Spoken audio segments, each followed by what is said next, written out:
шудани соли оила дар саросари кишвар баҳри густариши масъалаҳои маърифати оиладорӣ, баланд бардоштани масъулияти падару модарон дар таълиму тарбияи фарзанд ва тайёр намудани фарзандон ба ҳаёти мустақилона мусоидат намуд. Дар робита ба ин баргузории мулоқоту вохӯриҳо, ташкили мизҳои мудаввар ва ҳамоишҳои дигари маърифатию фарҳангӣ дар донишгоҳ ҷараёни бомаром касб намуданд.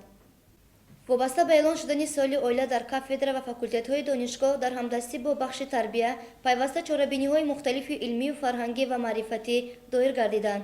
баргузории мизҳои мудаввар таҳти унвони барҳам задани хушунату зӯроварӣ дар оила, ҷомеаи солим аз оилаи солим ташаккул меёбад. дар факултети инноватсия ва телекоммуникатсия, оила бунёдгузори ҷомеа, дар факултети сиёсатшиносӣ ва муносибатҳои байналхалқӣ ва дигарон дар ҳамкорӣ бо бахши тарбия, шӯрои бонувон ва духтарони донишгоҳ бо ҷалби намояндагони бахши кор бо занон ва оилаи ҳизби халқии демократии Тоҷикистон дар вилояти Суғд, маркази занон Гулрухсор, маркази тандурустии шаҳри Хуҷанд ва дигарон аз падидаҳои равшани самаранокии ҷамъбасти соли оила ба ҳисоб мераванд.